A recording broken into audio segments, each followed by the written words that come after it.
Hello and welcome to Lovneesh sir की class. आज की ये शिक्षा निदेशालय राष्ट्रीय राजधानी क्षेत्र दिल्ली की वर्कशीट नंबर 23 जो कि कक्षा छठी के विद्यार्थियों के लिए है, यह ली गई है गणित विषय से। और आज हम जिस टॉपिक के बारे में इस वर्कशीट में चर्चा करेंगे वह है भिन्न चैप्टर के अंतर्गत भिन्नों को घटाना।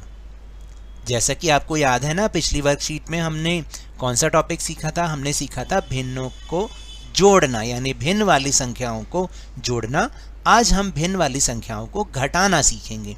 और थोड़ा सा याद करिए, उसमें मैंने आपको ये समझाया था कि भिन्न संख्याएं दो प्रकार की होती हैं, एक समान हर वाली भिन्न संख्या और एक असमान हर वाली भिन्न संख्या। अगर समान हर वाली भिन्न संख्या होती हैं तो उनका जोड़ना या घटाना बहुत ही आसान होता है, क्योंकि उसमें केवल हर वाली संख्या तो वही कॉमन वाला हर रख देते हैं और ऊपर अंशों को जोड़ना या घटाना ही होता है सिर्फ। तो इसलिए मैंने कहा कि जो समान हर वाली संख्या होती हैं, भिन्न संख्या, उनका जोड़ना या घटाना बहुत ही आसान होता है। अब ये तुम्हें हर तो पता है ना, हर किसे को कहते हैं? हर कहते हैं जो भिन्न संख्या में नीचे वाली संख्या होती है। जैसे यहाँ पर 4 है, 4 कितना है? हर है। और अंश कौन सा है? 1। तो इस तरह से ये अंश मैं लिख के भी बता दूं आपको, ये तो अंश होता है और जो नीचे वाली संख्या होती है उसको हम क्या कहते हैं? हर कहते हैं, हर। ठीक है, तो अब हम सबसे पहले समान हर वाले भिन्नों को घटाना सीखेंगे। जैसे हमने जोड़ना सीखा था समान हर वाले भिन्नों को, ऐसे ही आज हम घटाना भी सीखेंगे। और चित्र के माध्यम से अगर आप देखोगे तो यहाँ पर दर्शाया गया 3/4 का मतलब कुल भाग तो कितने हो गए? 4 हो गए। और 4 में से जितने कलर हैं वो 3, यानी 3/4। जैसे आपको मार्क्स भी तो मिलते हैं, जैसे मैंने पिछली बार भी बताया था कि कुल मार्क्स और जितने मार्क्स आपने लिए, तो यहाँ पर कुल जितने भाग हैं और कितने भाग रंगीन हैं, तो उसके हिसाब से ये 3/4 बन गई। 3/4 में से 2/4 को जब हम घटाएंगे तो हमारा 1/4 यहाँ पर बच गया, क्योंकि देखिए जो 4 है भाग तो 4 ही हैं, ठीक है, तो इसलिए उसको तो हमने कॉमन ले लिया 4, और बाकी केवल जितने ऊपर अंश थे उनको घटा दिया। 3 में से 2 गया 1। इसी तरह से जरा हम साथ में देखें, जरा संख्याओं के रूप में देखें, वो ज़्यादा अच्छे से समझ में आएगा। जैसे यह है 6/8 घटा में 2/8। ठीक है, तो आपको अगला स्टेप क्या करना है? सिंपल और सिंपल, ये दोनों तो कॉमन है, 8 और 8 एक जैसे हैं ना, समान हर हैं, तो आपने उत्तर में भी केवल 8 लिख देना हर की जगह पर, और अंशों की केवल घटा करनी है। तो 6 में से 2 गए 4, तो उत्तर बचा 4/8। अब 4/8 आप यहाँ पर भी छोड़ सकते हैं, इसको आपके नंबर नहीं कटेंगे क्योंकि ये भी उत्तर है। लेकिन अगर अब हम देखेंगे कि क्या ये ऊपर ये और ये दोनों किसी एक संख्या से भाग हो सकते हैं? हो सकते हैं। किससे? 2 एकम 2, सॉरी देखिए इसको हम कैसे कर सकते हैं? 2 दूनी 4 और 2/4 इसका उत्तर हो जाएगा। 2 दूनी 4 और 2 चौक 8। फिर इसको भी हम आगे और कर सकते हैं, 2 से भाग हो जाएगा तो 1/2 उत्तर आ जाएगा। 2 एकम 2, 2 दूनी 4। तो सबसे छोटी भिन्न तो यही बनी, इसलिए सबसे छोटा जो भिन्न होती है वही इसका उत्तर होता है। लेकिन अगर आप यहाँ पर भी छोड़ देते हो तब भी आपका उत्तर सही ही होगा। चलिए अब हम कुछ और उदाहरणों की सहायता से इसको देखते हैं कि हम समान हर वाले भिन्नों को कैसे घटाते हैं। समान हर वाले भिन्नों को घटाना।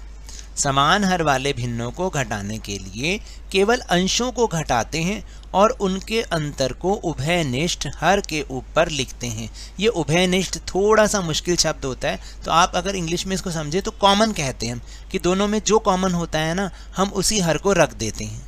तो दोनों में जो भी, दोनों सेम ही है, इसलिए वही का वही हमने उठा के रख दिया।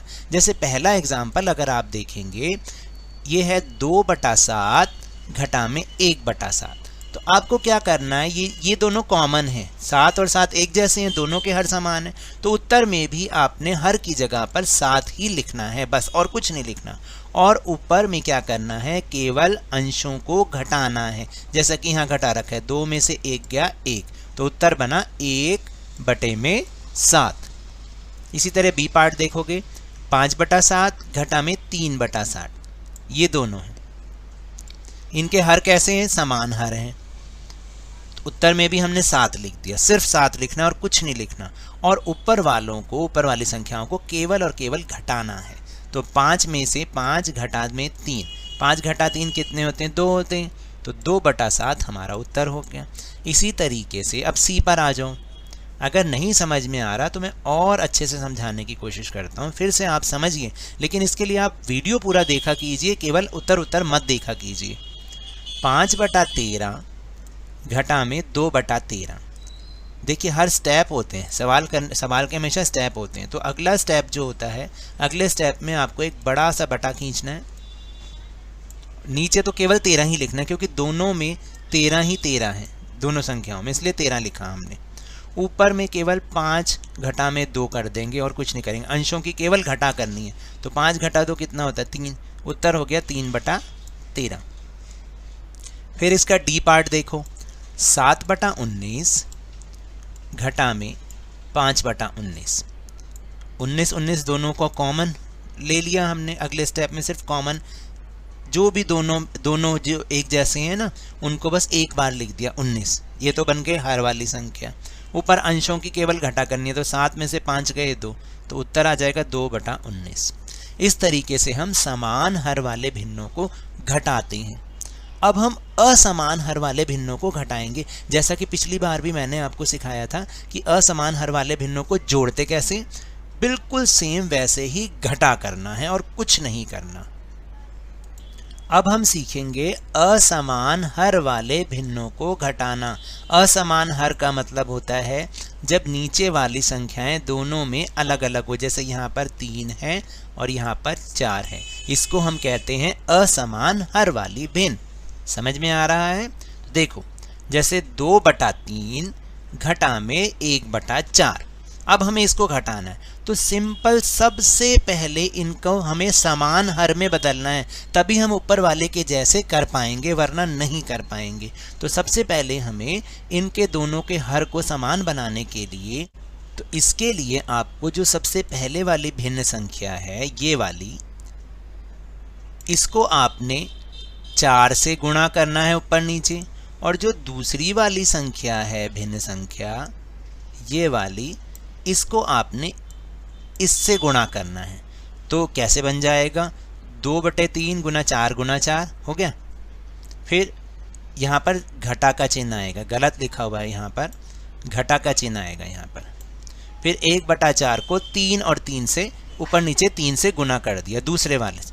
ठीक है, पहले वाली भिन्न को दूसरे वाले के हर से और दूसरी वाली भिन्न को पहले वाले के हर से गुणा करना है, ताकि दोनों का हर समान बन जाए। तो इस तरह से हमें क्या प्राप्त हुआ? 2 चौक 8, 3 चौक 12, 8/12, 1 तिया 3 और 4 तिया 12। अब बताओ दोनों के हर कैसे हो गए? समान हो गए या नहीं हो गए? हो गए। आपने क्या करना है? सिंपल बस एक बार 12 लिख देना है और ऊपर इनकी घटा करनी है। 8 घटा में 3, 8 घटा 3 कितने होते हैं? 5। उत्तर आपका आ गया 5/12। अब आप समझे, और उदाहरणों से एक बार देखते हैं। असमान हर वाले भिन्नों को घटाने के लिए पहले हम उन्हें समान हर वाले भिन्नों में बदलते हैं और फिर केवल अंशों को घटाते हैं और उनका अंतर हर के ऊपर लिखते हैं। जैसे यहाँ पर देखिए, 1/3 घटा 1/5। आपको क्या करना है? सिंपल इसको 5 से गुणा करना है दूसरे वाले के हर से, और इनको पहले वाले के हर से गुणा करना है, ताकि दोनों के हर समान हो जाएं। तो 1/3 को 5 से गुणा किया, क्या आया? 5/15। और 1/5 को 3 से किया, 1 तिया 3, 5 तिया 15, 3/15। अब दोनों के हर हो गए समान। ये 5/15, ये 3/15। सिर्फ 15 लिखना है और ऊपर केवल अंशों को घटाना है। 5 घटा 3 2, तो उत्तर बन गया 2/15। ऐसे ही 4/3 घटा 3/4। दोनों के हर को समान बनाना है, गुणा कर दो। इसको इससे और इसको इससे गुणा करनी है सिर्फ। तो 4/3 को 4 से गुणा करनी है, 3/4 को 3 से गुणा करनी है। तो उत्तर आएगा 16/12 घटा 9/12। गुणा करने के बाद अगला स्टेप, दोनों के हर समान हो गए, उत्तर में केवल 12 लिखो हर की जगह और ऊपर वालों को घटा दो। 16 घटा 9 7, उत्तर आया 7/12। तो चलिए अब हम अपनी कुछ प्रैक्टिस के क्वेश्चन करके देखते हैं। तो अपनी कॉपी आप निकाल लीजिए और उसमें हम इसको करेंगे। तो देखिए पहला प्रश्न है कि समान हर वाले भिन्नों का अंतर ज्ञात कीजिए। अब तक तो आपको थोड़ा बहुत समझ में आ गया होगा। करना क्या है, 7/9 घटा में 5/9। आपको क्या करना, उत्तर में केवल 9 लिखना है हर की जगह और ऊपर वाले अंशों को घटा करना है। 7 घटा 5 2, तो उत्तर इस 2/9। फिर है 14/17 घटा 3/17। उत्तर में केवल बटे के नीचे 17 लिखना है क्योंकि ये दोनों के समान हर है, इसलिए कॉमन ले लेते हैं हम उसमें से। और ऊपर अंशों को घटा करी तो 14 घटा 3 11। तो उत्तर है क्या हो गया, 11/17। दूसरा प्रश्न है असमान हर वाले भिन्नों का अंतर ज्ञात कीजिए। अब दोनों के जो हर हैं वो असमान है। देखो क्या है, 6/11 घटा में 1/6। तो सबसे पहला स्टेप क्या होता है, याद रखना, सबसे पहला स्टेप दोनों के हर को समान बनाना है। और समान बनाने के लिए क्या करना है, पहली वाली भिन्न को दूसरे वाले के हर से और दूसरी वाली भिन्न को पहले वाले के हर से गुणा करनी है। तो 6/11 को 6 से हमने गुणा करनी है और इधर 1/6 को 11 से गुणा करनी है। तो इसको गुणा करने पर आया 36, 36/66 और इसको गुणा करने पर आया कितना आया, 11/66। ठीक है, तो 66। अब दोनों के हर कैसे हो गए, समान हो गए। तो 66 हमने एक बार लिख लिया और ऊपर की केवल घटा कर दी, 36 घटा 11 वो होते हैं 25। तो उत्तर आपका आ गया 25/66। फिर है 7/9 भाग में घटा में 2/3। आपको दोनों के हर समान बनाने, क्योंकि ये तो असमान है ना 7/9 और 2/3। तो हर समान बनाने के लिए पहले वाली भिन्न को दूसरे वाले के हर से, दूसरी वाली भिन्न को पहले वाले के हर से गुणा करनी है। तो 7/9 को 3 से गुणा करेंगे और 2/3 को 9 से गुणा करेंगे ताकि दोनों के हर समान हो जाएं। तो 7 या 21 21, 9 या 27 27, 2 निम 18, यहाँ पे 18 बटे में 3 निम 27। तो दोनों के हर कैसे हो गए, समान हो गए। अब क्या करना है, एक बार 27 लिखना है और ऊपर 21 घटा 18 करना है क्योंकि अंशों की केवल घटा करते हैं समान हर में। उत्तर आया 3/27। अब मैंने आपको बताया था, ये देखना, ये भी उत्तर सही है आपका, लेकिन इसको और छोटा किया जा सकता है तो कर सकते हैं। देखिए एक ही पहाड़े से ये दोनों भाग हो सकते हैं एक ही नंबर से। यस, 3 एकम 3 और 3 निम 27। तो उत्तर आपका हो गया 1/9। तो ये तो थी आज की वर्कशीट। अगर मेरे इस तरह समझाने से आपको थोड़ा सा भी समझ में आया हो तो इस चैनल को ज़्यादा से ज़्यादा सब्सक्राइब कीजिए, लाइक कीजिए और बहुत ज़्यादा शेयर भी कीजिए। और हाँ, मेरे साथ इसी तरह वर्कशीट को समझते रहिए, लेकिन ध्यान और मन लगाकर पूरी मेहनत के साथ पढ़ते रहिए। And if you want to protect from corona virus, अगर आप कोरोना वायरस से बचना चाहते हैं ना, तो अपने हाथों को नियमित रूप से साबुन और पानी से धोते रहिए। मास्क जरूर लगाइए, क्योंकि जब तक दवाई नहीं तब तक कोई ढिलाई नहीं। धन्यवाद।